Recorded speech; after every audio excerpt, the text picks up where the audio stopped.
I said, Mr. President, it's an honor to meet you. I'm a big supporter of yours. I voted for you twice. And if it wasn't for Jordan Peele's movie Get Out, I'd be telling you that I would have voted for you a third time as well.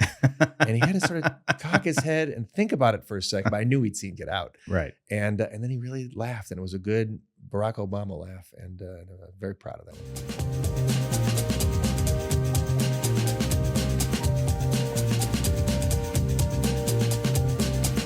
Hi, I'm Zack Newmark, and you're with Damn Yankee, the show that brings you all your favorite artists and performers based here in the Netherlands and those traveling through the country.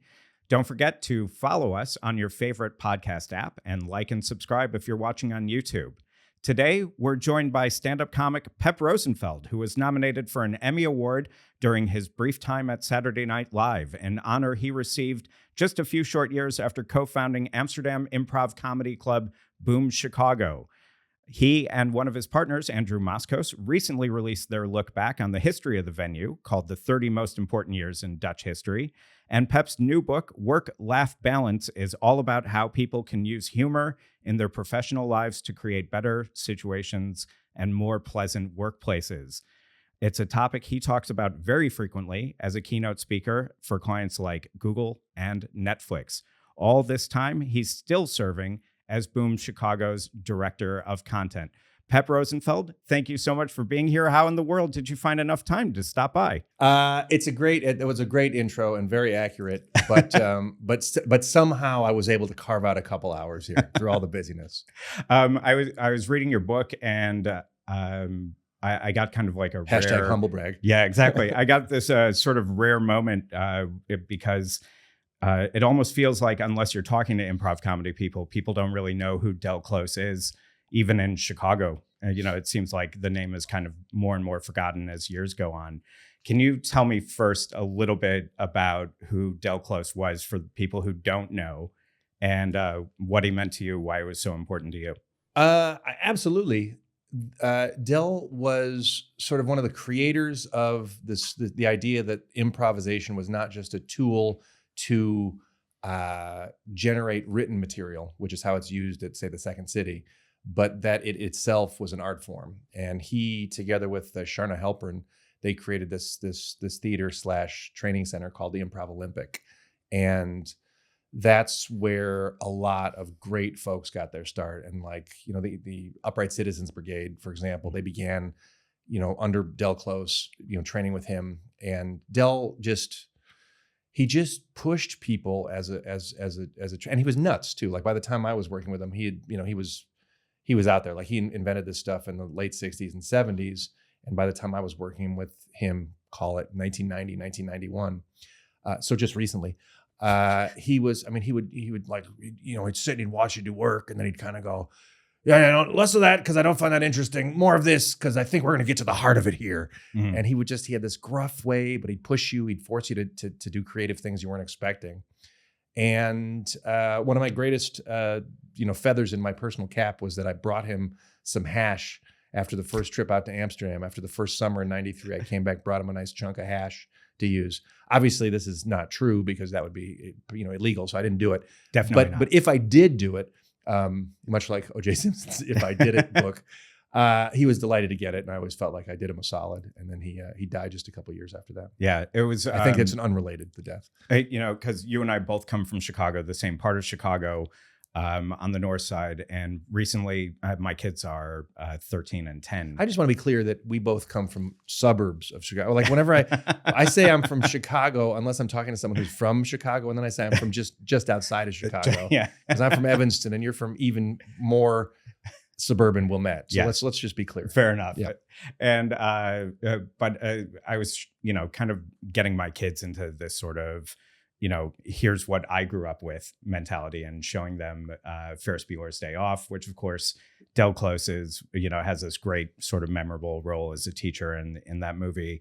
And then also The Untouchables as well, where he's got, anybody who's from Chicago knows him as, knows corruption and politics. And he's this corrupt alderman in that movie that's trying to buy off Elliot Ness sort of early on. Then I'm in the car with the kids over the weekend, and I'm saying, "Oh, you remember, this actor?" It turns out, and I'd totally forgotten this story until just, recently, that when he passed away, he had, asked jokingly, not jokingly, that his skull be used so that he could play in Hamlet and that he could be Yorick in Hamlet. And, what a sort of unusual mentality you have to be to even come up with that joke of, please let my skull be, in this play and then make sure I'm credited in the playbill for it. Yeah, that's pretty good stuff, actually. And so, I'm just wondering with Boom Chicago, is that the sort of mentality that you try to bring over there? Is this kind of idea of, using, I don't know, he kind of pioneered the Herald, and kind of going, further and further and further and further into something until you can't do it anymore? Or do you guys go into it in a more lighter direction? I think the honest truth is we tend to go in a lighter direction. We're always trying to have a point in what we're doing. Andrew and I are big believers that comedy, and this is of course a lot about what the book is about, but comedy is a great way to make a point. And if you don't have a point, I've been known to say, "What are you doing up there?" Now I've kind of softened that, right? Like It was the Lonely Island videos that really reminded me, like, oh, right, just being hilariously funny is good enough. You don't have to have a point. But at Boom Chicago, we like to have a point a lot. And I don't think that was always Del. Del, I think, is the originator of that phrase, truth in comedy, right? Like always find you're going to find the funniest stuff when you seek out the truth. And that's what he was trying to do, drill down to the truth. I would say it's less of a religion at Boom Chicago. Yeah. And honestly, I mentioned him in the book because I was talking about gallows humor, right? Like the way that humor can be so helpful when times are bad. And like you talked about that great skull request, which honestly, if I just didn't think of it, or that would be in the book. But I was talking about how he had these last words, which is like, I don't have to be the funniest guy in the room anymore. And I think that to me is what's inspiring, is you're in an awful place, an awful situation, and you still find a way to joke about it. That to me is the power of humor. And that to me is what a way that Del inspires me to this day. Is that something that, an idea that you grew up with? To joke when times were down? Yeah. Is that, was your family kind of like that? Well, let's see. I think my dad, more than my mom, would always just joke about kind of everything. And that was me and Andrew too. My best friend, Andrew Moskos, with whom I co-founded the theater. Which reminds me, you said in your intro that I was nominated for that Emmy. Of course, the one thing you can always tell about someone whose bio says he was nominated is he didn't win that Emmy, which is there. I'm joking about something that's kind of a drag for me. I would have been great to win that one season I worked there. I think we've always joked about everything, and joking about when times are bad always just made sense. And then the more I've looked into it, the more I've learned, it's actually a super healthy way to deal with trouble. So what was your family life like? What was my family life like? Interesting. The guy who repeats the question, he's thinking about it. I don't think it was all that special. It was like, if you watch Stranger Things, it was, hold the monsters, hold the upside down, and cut back on the Dungeons and Dragons by a healthy slice. And that was kind of it. Like, Andrew and I were clearly nerds. I was on the mathletes and the debate team. I never played Dungeons and Dragons, but Andrew and I did play a sort of a nerdy version of it on our Apple II Plus computers called Wizardry. And we'd stay up all night playing Wizardry. And I don't know, we would go see Second City. We'd hang out with our friends. I was telling my kids lately, back then what we would do is you'd get in a car with your buddy and you'd sort of drive up and down back and remember the ravines, right? Yeah, sure. So you'd drive up and down the ravines, this sort of long, windy road that went even farther north than we both lived, and just talk and hang out and listen to music and brainstorm. And I feel like that's what my childhood was like. Are your parents funny? Were your parents funny? My dad was funnier than my mom. My mom is occasionally funny and certainly has a great sense of humor and laughs at funny jokes. But my dad was certainly the wannabe comedian, and he's the one that would like do funny voices, and I think that's why I can do accents a bit, is because he could do them very well. And then Andrew's dad would take us to Second City when we were, I think, too young to be going to Second City. And Andrew and I started doing like skits in class. Like, I don't know why that was allowed, but we were like, oh yeah, we're gonna do some skits this Friday afternoon. And, sometimes we would be just acting out commercials of the day. I think we would be writing jokes. Like Andrew and I were very inspired by Mad Magazine growing up. Kids today should be reminded Mad Magazine was a monthly that was full of parody and jokes and irreverent humor. And we loved it. And so we would do that growing up. And I remember Andrew and I also doing the Abbott and Costello's famous Who's on First routine at some student thing. Right.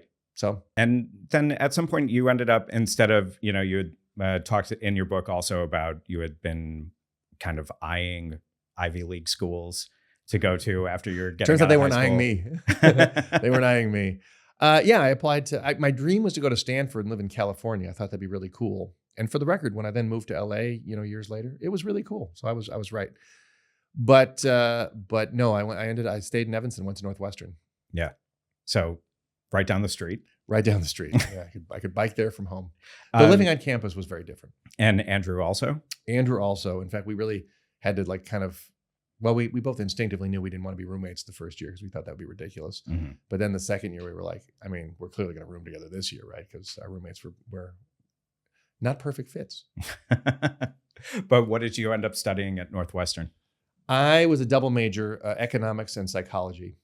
But then my senior year, I was cast in this improv show called The Meow Show, which is the country's, perhaps the world's longest running school improv show. I know this because we just celebrated the 50th anniversary of The Meow Show last fall.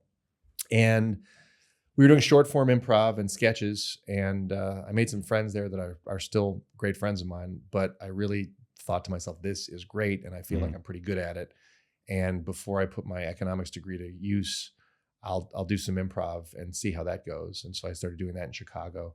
And, I was doing well at the Improv Olympic. Andrew likes to say that we rose to the top of the middle, but I think I was doing all right. Like I was almost cast in this fancy improv show called Ed. And I was cast in this show called Wavelength, where we would sort of go around the country doing shows for teachers and principals. I actually quit my Second City classes because I had this paying gig on the same night as the rehearsals, and I was like, well, I guess I'd rather be paid than pay. But yeah, then Andrew had more of a wear a tie job. I was more of a waiter and improviser. But we did this trip to Amsterdam in 1992, and in Amsterdam we had the idea, hey, we're doing improv in Chicago. Why don't we do it here for a summer? We'll come here next summer. Yeah, convince some Preds to come out here and we'll do a show and have a fun summer. I'm pretty sure that's not an answer to the question you just asked. But no, not at all. Exactly what it was. Yeah. Whether you've lived in the Netherlands for years or are getting ready to move here, the best time to learn the Dutch language is right now. Learning Dutch with the Delft method at Nedles is extremely effective because you start speaking the language from the very first day, actively putting the vocabulary you learn to good use. Nedles offers courses at all levels, both online and in person, at their location right here in Amsterdam.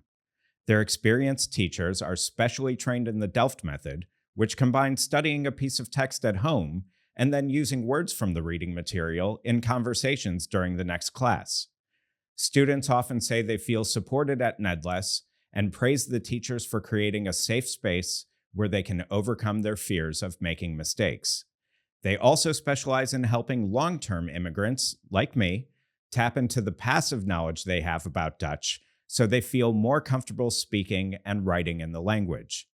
Dutch classes begin at all levels on a rolling basis, so sign up today and save 10% using discount code PODCAST. Find out more at nedles.com. That's NEDLES.com. Nedles, Dutch for internationals. So you take that first trip to Amsterdam and, you and Andrew, had you guys gone anywhere else on the trip or just here and back? Can I just say I'm really reminded of the host from the Hot Wings show, First Week Feast. I think your voice very similar.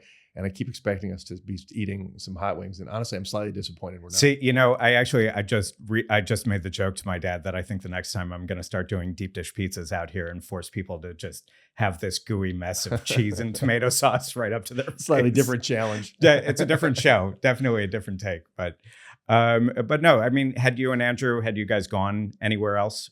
or had you just gone to Amsterdam on that trip and you kind of came back inspired with the idea of moving out here? On that trip, we'd traveled together before a couple years prior to that, and then Andrew had spent his summers in Germany when we were in school. When he was young, his mother is German, and so he'd go to Germany and go there and study, and he spoke fluent German until it disappeared into Dutch. But that trip, we were going to end up in Greece to do like a Greek study program thing. And we'll start in Amsterdam and we'll sort of do the 2 days here, 2 days there trip through Europe, which we did. But for the rest of the trip, all we were talking about was this Amsterdam show idea. And what was it about Amsterdam specifically that kind of? Well, we dug it. I mean, it's a beautiful city. Let's be honest. Everybody speaks English. Andrew likes to say they speak English here better than Chicago bus drivers speak English. And, so between tourists and Dutch people and the fact that back then there was no improv, we just thought we could do it. There's a hole in the market, as the Dutch say. Mm-hmm. And I bet we could make the show work. And so that summer we did it. And that first show was a very tourist focused themes of the show. But, little by little, it's gotten to be less that and much more of a Dutch focused show. Yeah, because it's around for 3 decades. And obviously not an easy thing to keep any business going for 30 years. Yeah. Your show in particular, or your theater in particular, you co-founded, and then at some point you also moved back because you're working on Saturday Night Live a few years later. Right. Well, so, we started in 93, and back then it was just the summer, right? It was like a summer thing. And in 98-ish, it looked like this could become bigger. And I just thought, I've still got some wild oats to sow, right? So I thought I'll go to LA and I'll do stand-up and try to do some writing as well, right? So, and I had a friend, one of the guys from the Meow Show, who was, had gotten a job writing for TV, and another one who was acting on TV. I knew some people there and thought maybe I can make something work. So I went to LA and I was doing stand-up, which I'd done a few times in Amsterdam, and then got a couple of like writing sort of freelance jobs, but comedy writing. Yeah, comedy scripts, writing. Yeah, I think I wrote like some stuff for the Man Show back when that was a thing, and submitting stuff. I didn't have an agent yet, but I was kind of, I was making contacts and building it slowly, and I was friends with Rachel Dratch, who was on SNL for a while. Super hilarious and also a very kind and helpful person. And she called me from New York and said, "Hey, Colin Quinn is out as the update desk, and they're going to bring in Jimmy and Tina, or maybe they didn't know who it was going to be. It doesn't really matter. But they're going to be looking for staff, and you should come. And I know you did a one-man show in LA. Come and do it in New York, and I'll see if people can come and see it."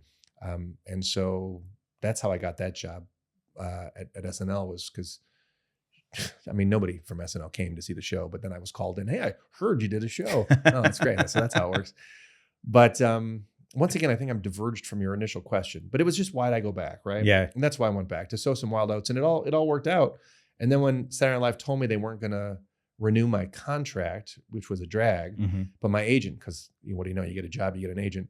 My agent was like, "Don't worry about it. We're going to get you a new thing. We're going to get you, we'll apply to all these different shows." And I was thinking about that, and this is going to be a weird story, but as I'm thinking about all that stuff, I was in Amsterdam, but I had to go back to the States because the Emmys were going to be in LA. So I flew via New York to LA. I flew into New York. I landed in New York on September 10th, 2001. Woke up on September 11th, 2001. Wow. And everything was crazy. And I spent a week in the city before I could rent a car and get out. I went to Chicago for a couple of weeks. And then I went to LA, where I'd lived. So it's these 3 cities where I'd lived, because they finally moved the Emmys to 2 weeks later. And I spent time in all 3 of these cities, and I just thought, I've lived in all these cities. I've worked in all these cities. I liked it better in Amsterdam. I'm going to see if I can go back. And so I chatted with Andrew and came back. Okay, so see, you got more. You got your answer plus more. A lot to unpack. Yeah, I know, but I think I answered your question. But then the answer led to other things. Right. So it was at Saturday Night Live, it was the 2000-2001 season, right? That's right.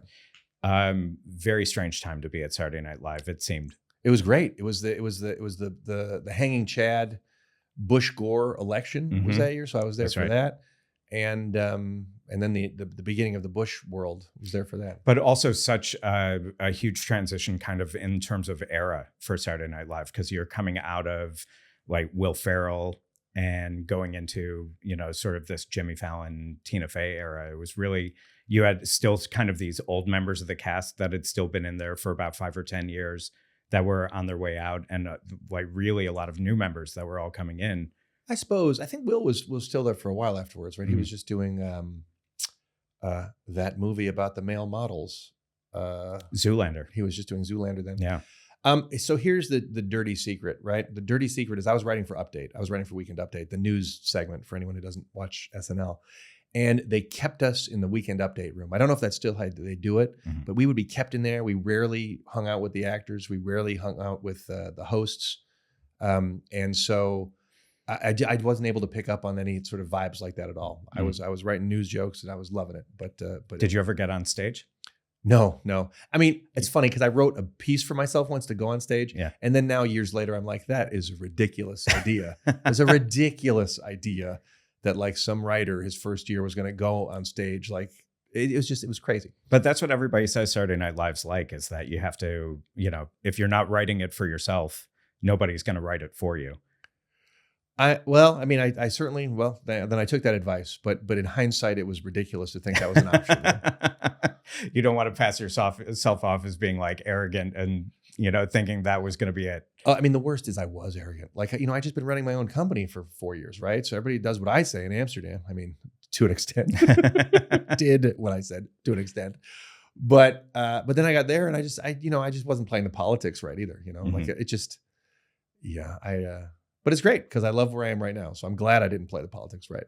What was the appeal of coming back to Amsterdam? I mean, what is it that, I'm saying this having lived out here for 16, 17 years also,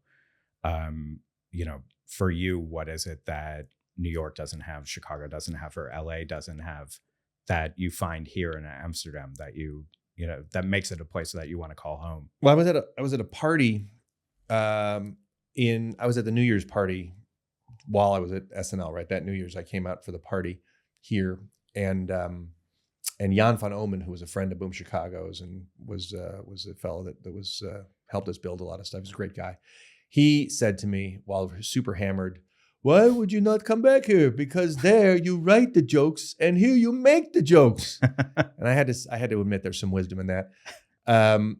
But I think the real answer is the lifestyle. I just like life here. I like biking places. I like that people are chill about stuff. I like that it's not a 40-minute drag to get anywhere and everywhere. I like that this concept of gezelligheid, and that maybe when I first arrived in Amsterdam, I'd get furious because it took so long for dinner and I had a movie to catch. And it took me about 8 months to realize, hey, maybe this movie isn't the most important thing. Maybe the dinner is the most important thing. Right. And I just, I like that there's not TVs in everywhere you go. Yeah. I like that there's not advertising in my face everywhere I go. It's a good life that we have in Amsterdam, and it's real easy to forget that, but we've got it good here. People at home ask me, what it is, or at home, people in Chicago ask me, what it is that keeps me out here. And I try to explain that it's just easier, it's just an easier place to live. There's just so many things here that you don't have to worry about compared to over there that, I feel more comfortable raising my kids here. Yeah. In a lot of ways that I like that, they kind of grow up with a little bit more self-reliance and a little less, maybe a little bit more focus on development and who they are as a person, as opposed to, you have to hit these credential milestones. But anyway, so, you finished up SNL, you come back out here. That's a great way to put it. I finished up. You finished up. That's how that should be my memoirs. Your era. After the Pep era. After the Pep era, it was over. But, was it kind of a hard transition coming back here at that point? No, it was super easy. It was super easy. And I felt right at home when I got back here, and it was great. Had Boom Chicago kind of moved on without you? Oh yeah. yeah, it had grown. And I remember there was a show that the first show I saw when I came back, it ended with a game that we don't do anymore, but it was called a boy band, and it was, making fun of boy bands, hence the name. But the improvisation, the musical improv was so intricate, and the dance choreography was so cool. I looked at it, I was like, I'm thinking now what audience members think, which is how'd they do that? Mm-hmm. And I learned obviously, and then taught others to do it. And I'm very well aware of how we do it. But boy, I thought to myself, dang, how they think of such funny things. What was it for you in terms of transition with developing jokes, developing humor? Because obviously the audience is in a native language in the States. For you, it would have been different than developing a show, I think, maybe for people who English is their third or fourth language. I mean, we're probably less, elegant in our wordplay. But I don't even think that's always true. I think we still write the jokes we want to write. I think the biggest difference is that you can't make the same references, right? We would come here and make Scooby-Doo jokes, and then they didn't work because kids didn't grow up watching Scooby-Doo. By the way, Greg and I may have a great Scooby-Doo joke that we do now. We explain Scooby-Doo, but it works because I think now people have seen Scooby-Doo more. Mm-hmm. But I think it's more about references than it is about if we made the same joke about Pepe and Cokie back in the 90s, people would have gotten it.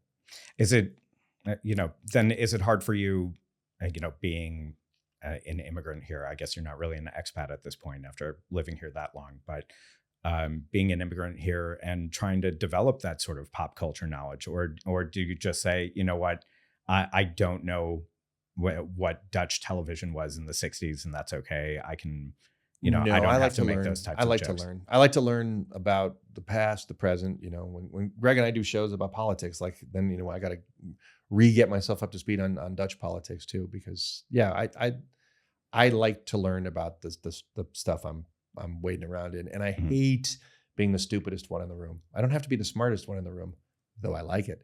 But I hate being the dumbest one in the room. So I kind of want to get the references.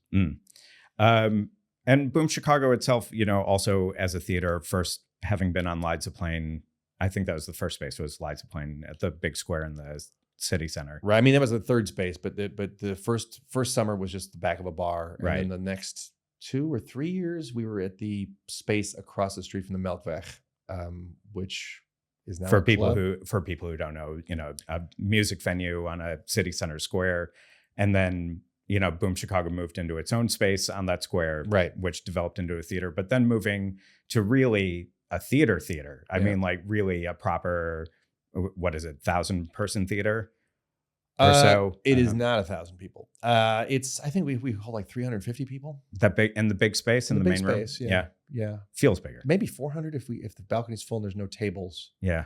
But there's 3 spaces. There's that big space. There's the upstairs theater that holds like 180. Mm-hmm. And then there's the, we're changing the name. We were calling it the attic, and now we're talking about calling it the hideaway. I don't know what we're going to end up calling it. It'd be too bad I don't have that answer. But that's like a tiny experimental space that seats like 25. Right. And so you move in there, you've got that huge thing, you've got that, but also having gone through the financial crisis, which we talked about a little bit beforehand, but, and then of course, COVID as well. All sorts of different issues here with that. And then for anybody listening to this, 2 years in the future, hopefully we survive the tariff war crisis. Yeah. How is it exactly that, Boom Chicago managed to hold on? I think the answer is that Andrew and Saskia Maas, who's our third partner, Andrew's wife, and it's Andrew's wife also. I think I like to think of her as Boom Chicago CEO first. Yeah. But the 3 of us are pretty improvisational and pretty good at scrambling and working as a team. I mean, when the crisis happened, that was super scary. But we pivoted and we started doing these more, business focused shows, and we had to, slim down the company, which was a miserable, unpleasant experience. But we figured out a way to speak to companies that were scared and use our comedy to communicate to them in a way that worked. And I think it honestly helped them deal with their situations better. It certainly helped us deal with our situation better. And so that was then.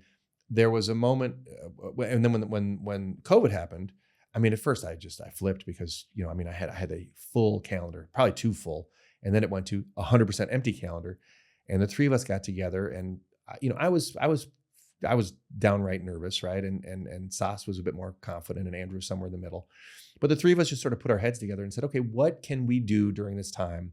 And we just figured out ways to do things online, both trainings and hosting events, and we got good at it quickly. And Andrew had this fantastic idea of bringing in this video live streaming partner called We Are Live. And we made it work, and we made it work fast. And we just didn't get hung up on this is what we used to do. We really were into this is what we can do, and let's do it. How did you manage to keep that theater space going? Because also, I mean, obviously a huge expense to have that theater space right in the heart of the city. How do you... During COVID? Yeah, during COVID. So you couldn't bring anybody in, at least for the first 4 or 5 months. And then it was a little bit, and then it was nobody again. The city gave us rent relief, which is being paid back now. But which I really thought we were not going to end up paying it back, but we're paying it back.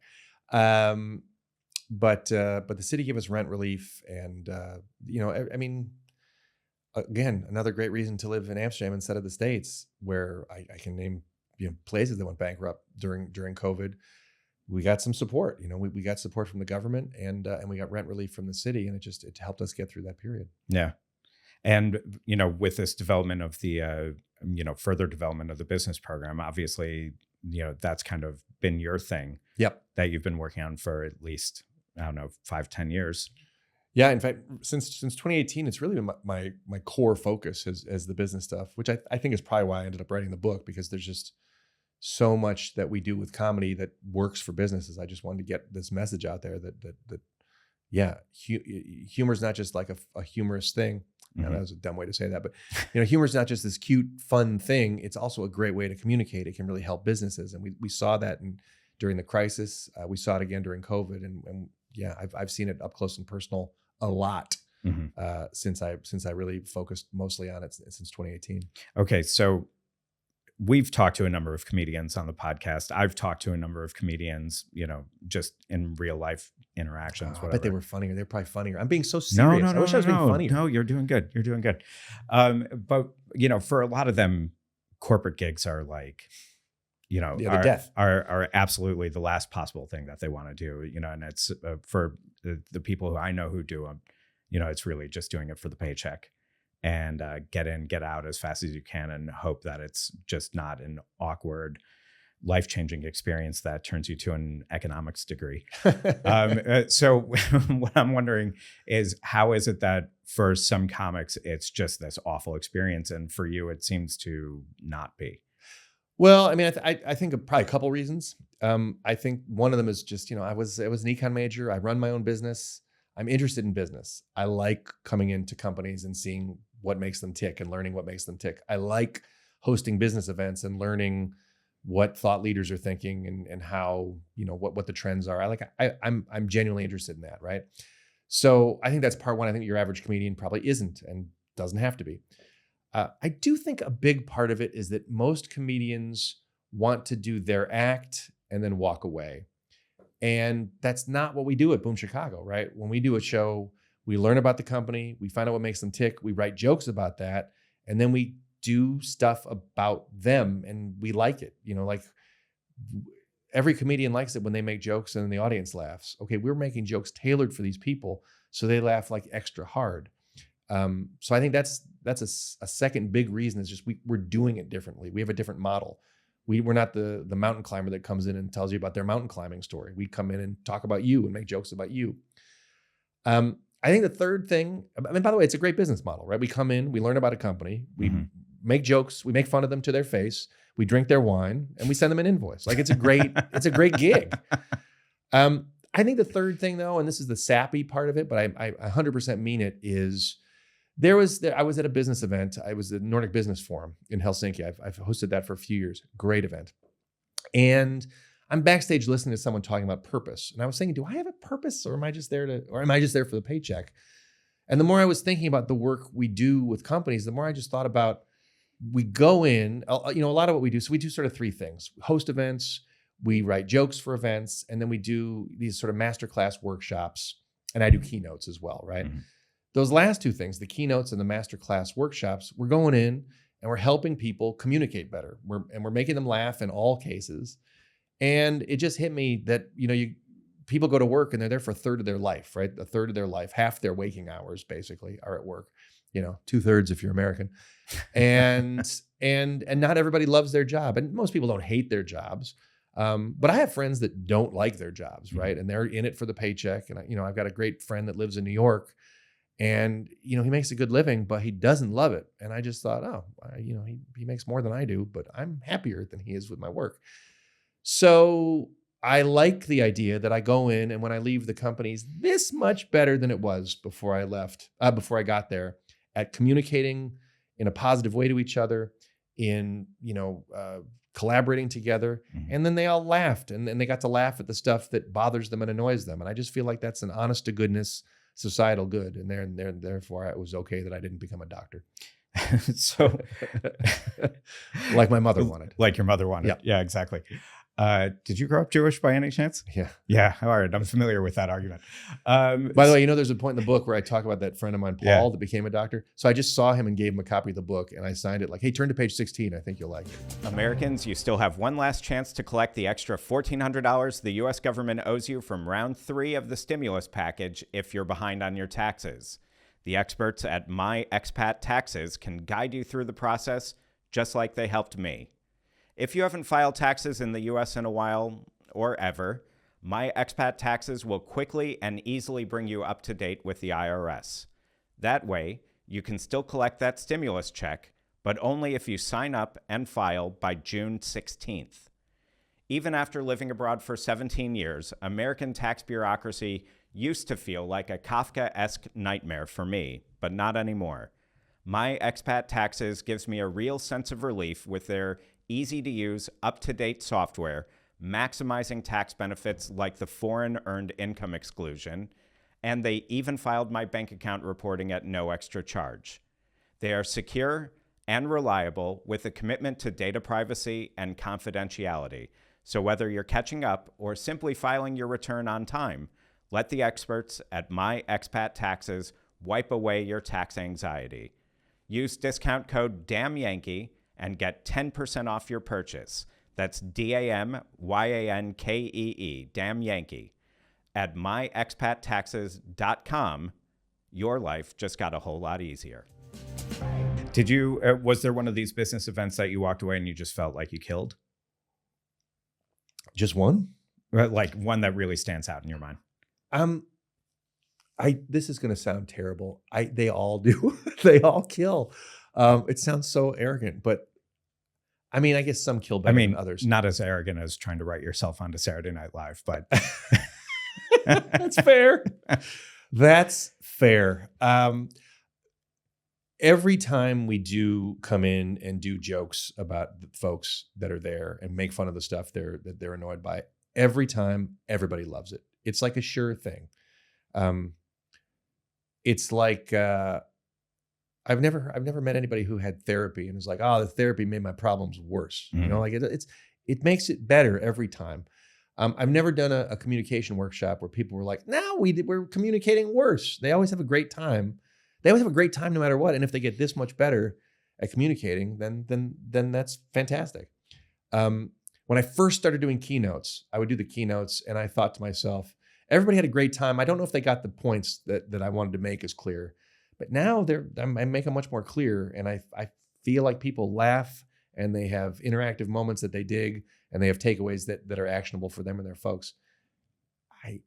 Some probably work better than others, but it's all enough above the line that I don't feel guilty when I drink their wine and send the aforementioned invoice.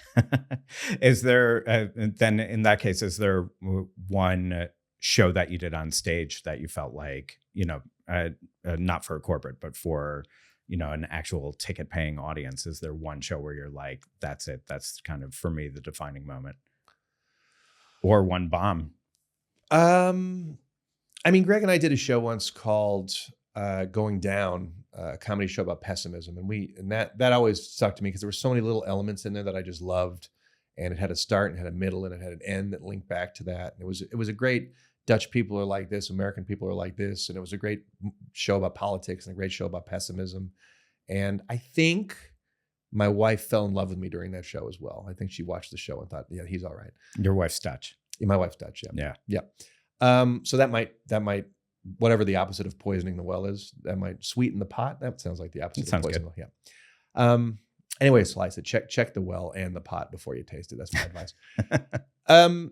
I mean, so this event I mentioned before, the Nordic Business Forum, like I hosted that event a few times, and it's gone better and better and better every time as I get to know it. And now people afterwards, they say like, we feel like you're part of the brand and we can't see doing this without you. They certainly will do it without me at some point, and my feelings will only be hurt a little. But that's an event where people come up to me afterwards and tell me, well, that was amazing and you made a real difference. And like, I'm not one of the speakers, I'm the host, but the audience has 2 years in a row rated me higher than the speakers, which is kind of cool. Yeah. And it's, you also do sort of TED Talks, pep talks. I've done a TED Talk. I did a TED Talk at TEDx Amsterdam. Yeah. But then I do a lot of these keynote talks. And so does your book does it come directly from all of these different keynotes that you've done? I mean, a lot of the lessons that you talk about in your book, I feel like are things that very much translate on stage. Is that kind of where all of your material came from? Did it all come from on stage? I think it's a little mixed, but maybe it's well, I want to say it's 2/3 on stage, but everything we do on stage, of course, we sit in backstage writing it beforehand, right? So like, there's always a writing process. Now, putting the book together was, I think, 2 parts, thinking about all the talks I'd given, all the shows I'd done, all the lessons from corporate events, and putting that onto paper. And then I think it was 1/3 other. It was 1/3, like those 7 skills. I'd played with like different versions of how to think like a comedian before, but that was the first time I really thought it like that and put it in that order. A lot of the stuff about like, these are cookie cutter joke forms that you can use tomorrow to start writing jokes. And these are jokes that you shouldn't make. A lot of that stuff I'd thought before, but I never really put down on paper. So the book writing process was a great way of like, squeezing out the sponge of my brain, both for stuff that had been there before. Squeezing out the sponge of my brain. I take it back. That earlier thing was the second most pretentious thing I would say all day. See, now I told you earlier we'd be willing to cut some things. That one we're not going to cut. No. That should definitely stay in. I would never ask you to cut it. I can still be slightly ashamed of it.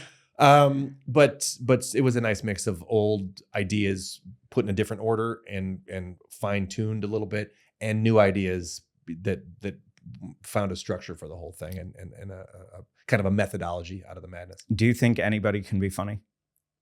I think anybody can be funnier. Anybody can be funnier, and not everybody can be honestly, funny enough to go on stage. Everybody can be funny enough to make a joke during their presentation and get a laugh. Everybody can be funny enough to listen to what the other person's saying and make a reference to it later and get a laugh. Everybody can be funny enough to get a laugh if they're willing to listen and learn and try. But nobody can be funnier just by sticking their chin out and being a jerk, which I think is a lot of people's first stab at being funny. Which is worse? How about this? Which is worse, being just thoroughly unfunny in general, or having a PowerPoint presentation that's like 30 slides? It depends on the 30 slides, by the way. The right 30 slides can be fine. It's those 30 slides that like should have been 90, but you were told you only could have 30. That's the problem. Honestly, I think, and so this is a danger. 8-point fonts and exactly. Yeah. I think the worst is when someone claims to be funny and then later they're not funny. This is going to be hilarious, and then it's not hilarious. I think that's the worst. I don't know if that was one of your 2 options. I think I think there's no shame in not being funny unless you tell your people you're going to be funny. But having said that, you're going to do better. You're going to communicate better. You're going to be more successful. People are going to remember you better if you're a little bit funny. Is there a way of advising people on, because you talk about this a little bit in the sort of dark humor section in your book, but is there a way of kind of the dark humor section? Exactly. But I'm wondering, is there a way of, warning people, training people on really what a the jokes that you shouldn't be making, kind of, especially in a workplace setting? Yeah, I mean, I think I do deal with this a bit in the book specifically, but first of all, don't, if you're a dude, don't make jokes about having sex with basically anyone. Like just don't do that. That's step one. No jokes about having sex with people you work with. That's just off the table. Yeah. Can you make jokes about sex? Maybe. Depends on your relationship with people, but not sex with the people that are there. That's not happening. I'm a big believer in, at least in the beginning, the classic rule, we've all heard it, don't punch down, don't make fun of minority groups you're not part of. Don't make fun of people that are already have it tough. Why not make fun of the people that are doing better than you? Make fun of Elon Musk. Don't make fun of the dude, who got laid off at the Tesla factory. Unless the dude at the Tesla factory is wearing a MAGA hat and voted for Trump and loved Elon, then there's some irony in his being laid off. Still not funny, but it is ironic. It's funny to some people. Yeah. Yeah. Do you tend to go more towards optimism or pessimism? In that show I did with Greg, the answer was pessimism. I think optimism. I think I tend to go optimism, but there's a difference between optimism and pie in the sky foolishness, and just like there's a difference between pessimism and realism. So like, I don't know, I was talking about these tariffs with somebody, right? This whole tariff war, and somebody was like, well, optimistically, maybe something good will come out of it, and da-da-da-da. I was like, yeah, maybe, but realistically, it's a dumb policy that's causing more trouble. And if in 6 months it settles to okay, if you want to call, like, you're not an optimist to think that will happen. You are an optimist to think that will happen, but realistically, it's still not a great way to get there.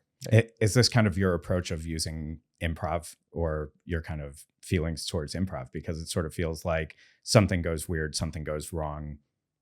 It's kind of on you to make the change and decide what's the different direction to go into. Isn't that what improv is? I love that metaphor. Yeah. I mean, when something happens and you deal with it, you work with it, you weave it into the rug you're making. Right. The metaphor here is you're making a rug, and you've made a mistake. Yeah, we've done pots. We've done. There's no. It's all that pots, wells, and rugs. That's what we're going to call this episode. That I can't use as a metaphor. I kind of think you have to deal with what's on the table in front of you, and that is the rule of improv, right? Whatever happens, that's what you're dealing with. You're in that moment, and I think that's a good rule of life too. I don't know if that affects you. Am I an optimist or a pessimist? Question. I would have said optimist. I think optimist. I'm an optimist. Also from your book, because, like you were talking about what you should make jokes about or what you can't make jokes about, or where you should go. You also did have a quote from E.B. White. Oh, yeah. Which is, humor can be dissected as a frog can, but the thing dies in the process, and the innards are discouraging to any but the pure scientific mind. And my favorite version of that quote is Mel Brooks, actually, who said, to me, tragedy is if I cut my finger, and comedy is if you walk into an open sewer and die. I really thought it was going to be tragedy is if I cut my finger, and comedy is if you cut your finger, which also would have been perfect, Mel Brooks. Right. They also say that if you want to make a normal person laugh, you tell them a joke about pushing an old lady down the stairs. And if you want to make a comedian laugh, you have to push her. I'm not sure what the question is there. I guess I'm just wondering, obviously there's sort of... These wings are spicy. But there's sort of... But there's, there's you as kind of the person who you are, which seems like you think Schadenfreude is funny, and you think, situations that are absurd and funny, and that things that happen to you or to other people can be joked about to get out of them, or improv your way out of a bag. Is that a hard thing to teach people for at the workplace or at the office? Well, so they're like two yous in a way, right? There's the you that's, here's who I am, but here's how you should be at the workplace. Well, so when Greg and I are writing a show, like, I can't record those joke writing sessions because we'll pitch jokes to each other that are awful, awful jokes, right? Like, the comedian's mind can be a dark place, and we think that everything has the potential to be funny. but not everything has the potential to be funny at work. Like, so I think I don't think that's hypocrisy. I think that's just a fact, right? Mhm. So what I try and teach in the book is how to be funny in the workplace and not be a jerk at the workplace. And I think I even write in the book, like, comedians don't say everything that comes to their heads because we get in big trouble and we'd be fired and sent to HR and therapy and jail. Yeah, comedians come up with some dark jokes. And you're right, like, everything to me has the potential to be funny, every single thing. But it might not be so funny but you can't make every one of those jokes at work. I do stand by that. So what I try and explain in the book is how to figure out what is going to be funny at work and how to make jokes that won't cross the line at work. Are Andrew and Saskia also sort of like you in that way? Your co-founding team. Yeah, Saskia certainly is. I believe that there's like a Hippocratic oath of business work comedy, which is first do no harm, right? If the joke's going to hurt someone's feelings, you don't make it. So, Andrew and I we have a debate about stuff because I'll cut jokes faster than he will. And I'll have jokes that are edgy, right? But I don't mind cutting a joke for time or because the client doesn't like it or whatever. Like, whatever, it's your show. I'm not auditioning for Abi and Amro. I have a job. But Andrew's always like, but I wrote these jokes, I want to do them. And I always think like, oh, Andrew, sometimes we gotta cut them. Sometimes we gotta cut them. You made me laugh. It's a victory. We won by making each other laugh. So ultimately I think all of us believe that lots of stuff is funny for the three of us.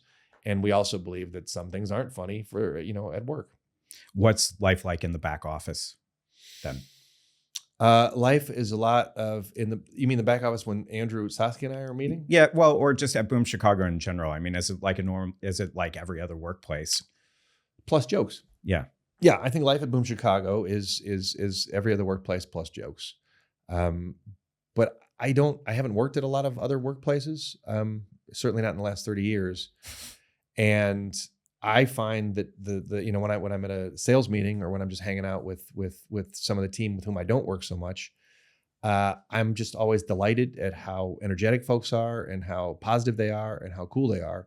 I don't know if that's a Boom Chicago thing or if that's, if everybody's workplace is like that. I know it's not because I do events where it's not. For me, the staggering thing is I was hanging out with some folks at work and one of them was getting ready to celebrate her birthday.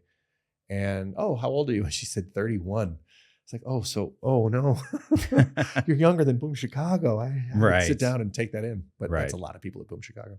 And, you've had a very long career and you've performed it for Barack Obama. Is that right? Well, and Willem Alexander, the king. He was interviewed on stage. And then when I came out afterwards to say, hey, wasn't that a great interview with Barack Obama? I got to meet him and shake his hand. And then I kind of said a joke to him to make him laugh. And what was the joke?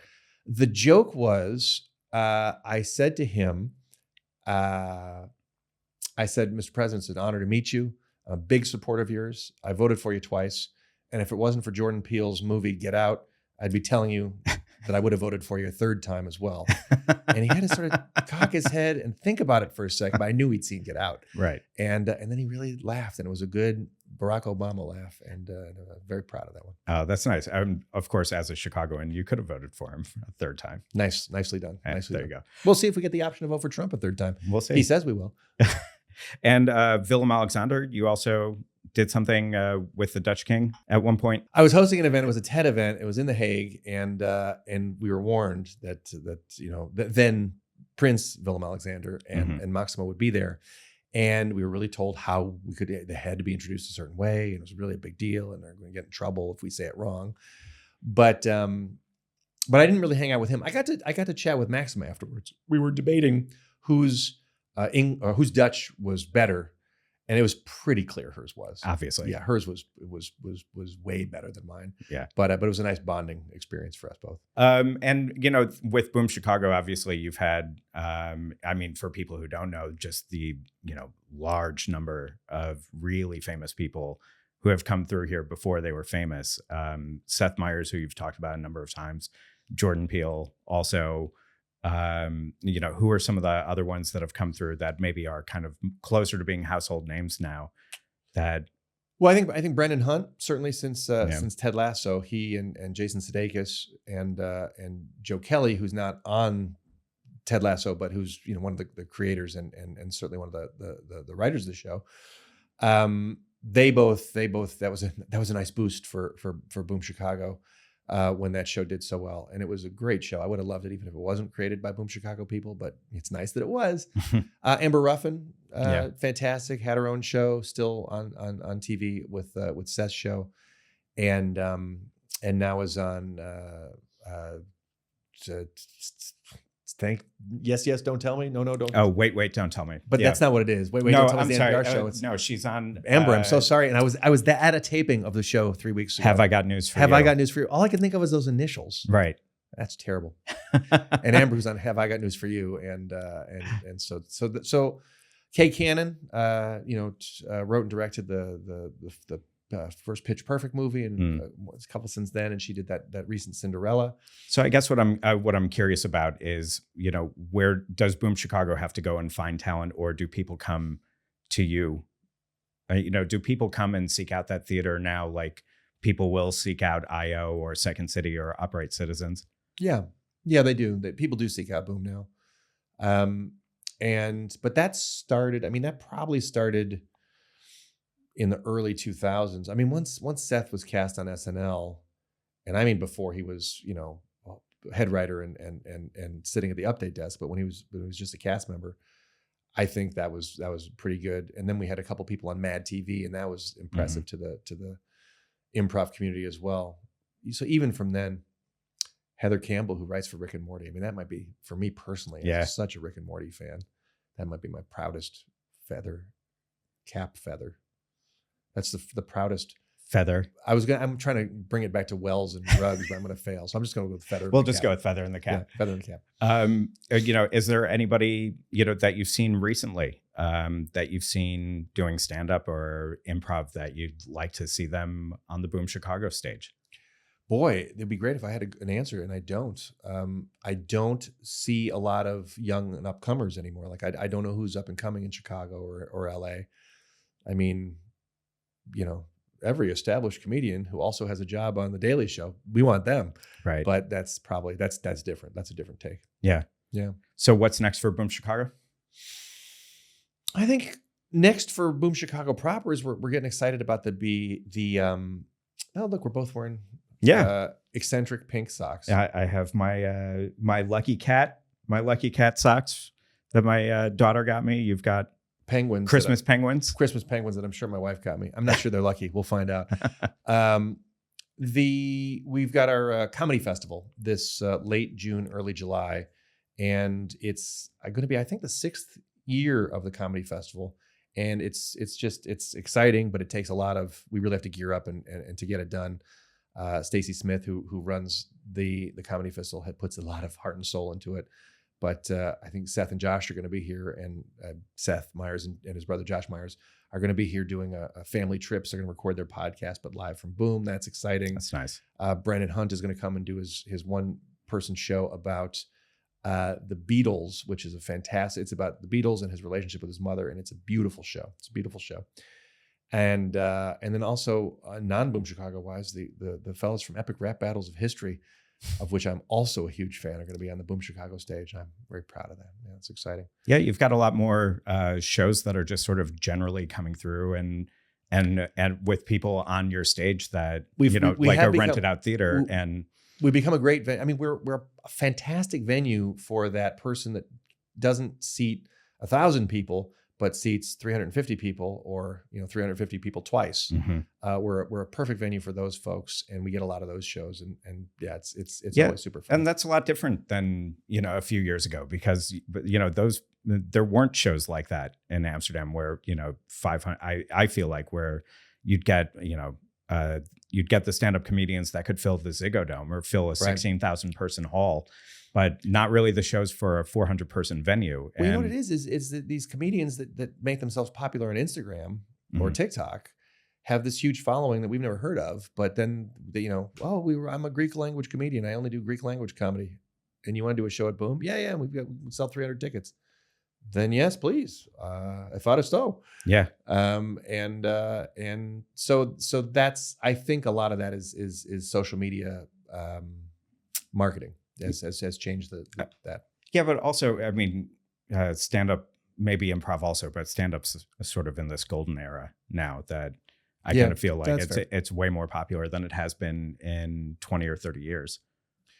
Gosh, is it? I kind of feel that way. I don't know if it is, but that's just kind of, my observation is I feel like, like it's just a more widely participated in thing that more people can get famous doing, and more people are just sort of getting up on stage and trying it maybe than what it used to be. And I feel like there are more shows. It's certainly not just a bunch of like white guys talking about airplane food, which there was that era. There was a lot of that era. Yeah. I never thought of it that way. A golden era of stand-up. I love it. We're in a golden era of stand-up. Congratulations to us all. But so I think like, so for Boom, the comedy festival, we just got 3 new actors, and that's always exciting for Boom. And then for me, doing more keynotes and hopefully people buying the book. Yeah. And, we just had our friend of the podcast, Wynton Marsalis, was just here sitting where you are right now. Is that so? That is so. And you talk about him in your book also about, the rumors of, him possibly having, tried his hand at improv in the Chicago scene. Maybe you could get him on the Boom Chicago stage at some point. That would be a pleasure. Yeah. So what you're referring to is that in the book, when I talk briefly about improv, because it's not a book about improv, but when I talk briefly about it, the big rule of improv is to say yes and. I keep smacking the microphone. Did you notice that? Is that a thing? You guys already noticed that? Yes. And I hope it makes a great sound for people to listen to. We used to do a show where before the show, we'd have a little cast meeting, and the director of that show, Rob Andrusplord, would read passages from Wynton Marsalis' book, because his book was filled with like yes, hungry for yes lines, and it was like I quoted one in the book, which was probably my favorite one, but Rob always had a different one, and it was always inspiring. I don't know if he took classes from Dell or was at the Improv Olympic, but I will say it's no surprise to me that a jazz musician is into the idea of whatever happens, you use that, and jamming together with people and putting brains together, saying yes to each other and seeing what happens. You can't be a jazz musician and say no to your person's musical offer, right? Right. And, I'll make this the last thing, but he was talking about how during improv that it's just so incredibly important to be listening, very acutely to whatever is happening around you. You've also spoken a lot about active listening and how it pertains to theater, but also this sort of work-life balance and corporate life. So obviously, I think there's a lot of crossover there, and the importance of listening and how, big of a role that plays in it. Well, I can only imagine what it's like for a musician, but I can't imagine that listening is not a huge thing. But I mean, yeah, a lot of people in life are already know what they're going to say before you talk, and I just think that makes you a bad person, let alone a bad comedian. And so that's why the first of the 7 skills to be funnier is to listen, because if you're listening to someone, you find out what they're into, you find out what they might think is funny, you can refer back to it later. You're everyone's best friend if you listen to them and use that information later in the conversation. And I just, it makes you a better comedian, it makes you a better musician, it makes you a better relationship partner. I do. So all of the keynotes I do have this sort of work-life balance premise, but then I'll have different focuses, storytelling or, improvisation, collaboration, whatever it is. But I think my favorite one is when it's work-life balance with a focus on active listening, because I really think that's such a great superpower that people can develop if they just put their minds to it. Well, and if people want to buy your book and if they want to find you, how do they do either? Gosh, I know you can buy the book on Amazon.nl. You can buy it on bowl.com. You can reach Can you out buy to it in me. the States also? You can't buy it in the States yet. You Okay. can't buy it in the States yet. Bruna, Dutch publishing company, so it's published here first. It's also published. It's available in Dutch. So if you're listening to this podcast as English practice because you're Dutch, but you prefer to read in Dutch, we can help you. If you want to reach out to me, I'm Pep Rosenfeld. I'm pretty much the only one in the world of social media. But if you reach out to me on LinkedIn or Instagram, I'll find you. I've kind of been off Twitter, and I don't still say Twitter because I'm too old to change. I say it because I don't like Elon Musk. Yeah. We'll leave it at that then. Yeah. And good luck getting into the States next time then. Thanks very much. Pep Rosenfeld, thank you so much for joining us. Thanks for taking having me, time out of all the everything that you do. I got to go back to doing a million things and putting all those cap feathers back in my cap where they belong. All right, great. Thank you so much. Thank you. Damn Yankee is produced in partnership with NL Times, the top choice for English language news from the Netherlands. Founded nearly 15 years ago, NL Times grew to become the #1 site for information about this country, featuring more news stories every day of the week than any other website. Keep tabs on the latest top stories and breaking news from across the entire country, not only in Amsterdam, Rotterdam, and The Hague. Find out more at nltimes.nl. Damn Yankee is an NL Times podcast. The show is created by me and Peach Rizzo. Peach Rizzo produced this episode.